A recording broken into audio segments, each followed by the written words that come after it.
Bonjour tout le monde, bienvenue dans la capsule Ne faites pas comme moi en collaboration avec Diabète Drummond, chez la quête Martel du DT1 Club. Aujourd'hui, je vais vous raconter une histoire qui a marqué mon cœur, une histoire qui m'a challengée comme maman, mais comme femme aussi, mais surtout comme personne qui vit avec le diabète de type 1. C'était la première journée de maternelle de mon coco, puis déjà, même sans mon diabète, c'est une journée qui est pleine d'émotions, vous le savez. On veut que tout soit parfait, on veut que notre enfant parte du bon pied, qu'il garde des beaux souvenirs de sa rentrée. On veut qu'il sente qu'on est là pour lui puis que c'est important. Mais quand t'es DT1, il y a toujours une petite voix en arrière-plan, tu sais, qui est comme une petite crainte constante, là, Et si je faisais un hypo pendant ce moment-là, puis si mon corps me lâche pile à ce moment-là, qu'est-ce qu'il faudrait que je fasse? Et personnellement, on avait le droit, seulement un des deux parents, d'être présent pour cette journée-là. Donc, c'est moi qui est allée avec mon coco pour sa première journée. Donc, on avait 1 heure de rencontre avec son enseignante dans sa classe pour aller lui présenter sa classe, justement, son casier, ces choses comme ça. Et puis, j'avais vraiment cette crainte-là dans ma tête. Puis je sais pas pourquoi, parce que personnellement, je fais pas beaucoup d'hypoglycémie. J'ai plus peur des hypoglycémies que des hyper, malheureusement. Et puis, j'en fais pas tant que ça des hypoglycémies, mais je sais pas pourquoi j'avais cette pensée intrusive-là qui était vraiment très présente, puis je me disais, j'ai l'impression que ça va se passer. Eh bien, c'est exactement ce qui s'est passé.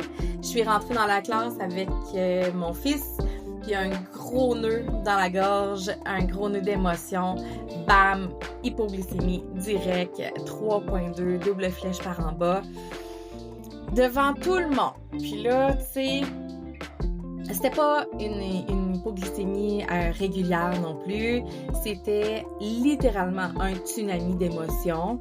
Je ressens souvent cette frustration-là quand je fais des hypoglycémies, quand c'est pas un bon moment. La frustration de pas avoir, comment je dirais bien ça, de pas avoir le plein contrôle, en fait, de ce qui se passe. C'est comme si mon corps décidait à ma place qu'est-ce qui va se passer puis quel tournant il va y avoir dans ma vie à ce moment-là. Puis c'est ça m'a frustrée parce que mon corps il choisit toujours les pires moments.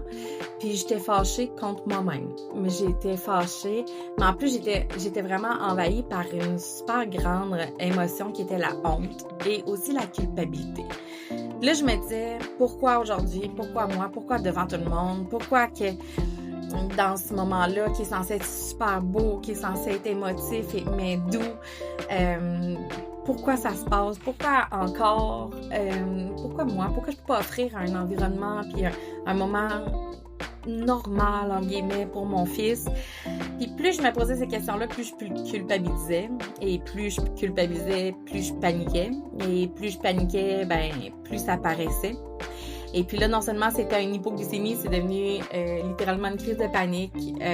La sueur qui a commencé à couler, mon cœur qui avait ben trop vite, les mains qui tremblaient. Je ressentais tous les regards sur moi. Il faisait excessivement chaud, il y avait beaucoup de bruit. C'était mon gars qui comprenait pas ce qui se passait. Fait que, c'était super confrontant. Donc, qu'est-ce que j'ai dû faire à ce moment-là? Non seulement j'ai dû quitter parce que je devais aller chercher mon jus qui était dans le casier. À mon garçon, j'avais laissé mon sac là. Mais j'ai dû le laisser. J'ai dû laisser mon gars là, aviser l'enseignante que je devais quitter. J'ai sorti, j'avais un papier pour essayer de me rafraîchir. J'ai pris mon jus. Et puis là, tout le monde me regardait. Je sentais tous les regards vers moi. Je sentais pas bien.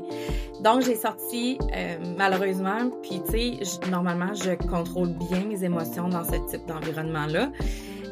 Par contre, pas cette fois-là. Il y avait le stress, il y avait tout ce qui était relié à la situation.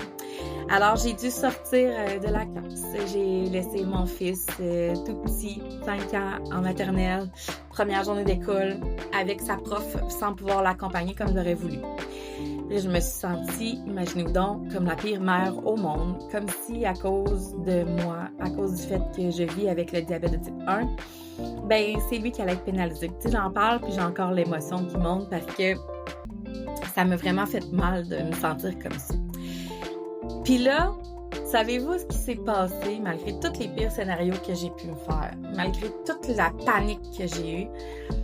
Il y a une surprise qui m'a renversée, puis qui a renversé complètement la situation. L'enseignante de mon fils, elle portait une pompe à insuline, donc elle est DT1, elle aussi. Elle vit avec le DT1. Elle a tout de suite compris ce qui se passait quand je lui ai dit. Elle a pris mon garçon sans gêne, sans jugement, avec plein d'amour. Elle l'a accompagné. C'est pas tout non plus. Les autres mamans qui étaient là ont sauté sur l'occasion. Ils ont vu que ça allait pas. Ils ont sauté sur l'occasion pour m'aider. Donc, ils ont pris les sacs à mon gars, ils l'ont aidé avec ses fournitures scolaires, ils ont tout organisé avec elle, afin qu'il n'y ait pas de retard dans le déroulement de la journée pour lui, mais aussi pour tout le monde. Puis tout ça avec énormément d'empathie, énormément d'amour. Tout le monde a été d'une gentillesse incroyable.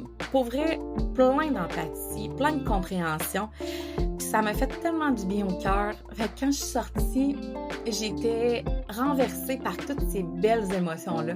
Donc, tout s'était transféré en quelque chose de beau. Mon gars, lui, il vivait sa best life, là. Lui, il était vraiment chill, lui, il était habitué, il était heureux avec sa nouvelle prof, avec ses amis. C'était comme si de rien n'était. Là. Pour lui, un maman qui est dans le rouge puis qui a besoin de sortir prendre un jus puis qui se met à pas bien aller comme ça, ben il connaît ça, c'est sa réalité à lui, donc c'est sa normalité à lui. Donc là, il était bien relax. En plus, ben, ça a créé une super belle proximité avec certains amis, une super belle proximité avec son enseignante. Puis finalement, ben, comme si de rien n'était pour lui.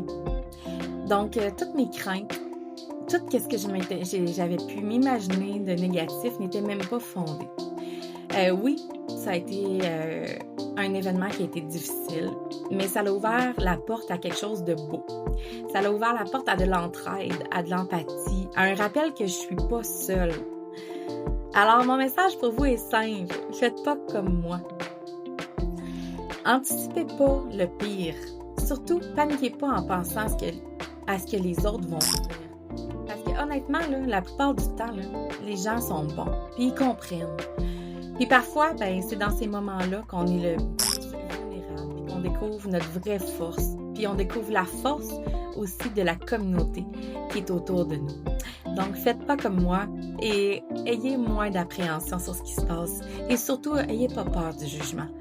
Moi, j'ai décidé à partir de cette journée-là que de vivre avec le diabète de type 1, c'est une condition, c'est un mode de vie qui doit être pris au sérieux, oui, mais aussi qui peut être partagé, qui peut être expliqué, que les gens sont bons, que j'allais moins m'en faire avec ce que les gens allaient penser pour éviter l'état de panique qui vient avec une hypoglycémie quand ça peut devenir un petit peu plus difficile à gérer. Donc, faites pas comme moi, qui m'appartient maintenant. Je vais même pas faire comme moi-même. Je vais simplement laisser aller les choses, faire confiance à la vie, faire confiance aux gens qui m'entourent. Et puis, ça peut amener des belles choses aussi. Donc, c'était chez la Kate pour le diabète de type 1 Club dans les capsules Ne faites pas comme moi, en collaboration avec Diabète de Romane. Et je suis très heureuse aujourd'hui de vous partager cet événement qui était très triste au début, mais qui est devenu magnifique par la suite. Et puis, on se revoit très bientôt dans une prochaine capsule. Merci!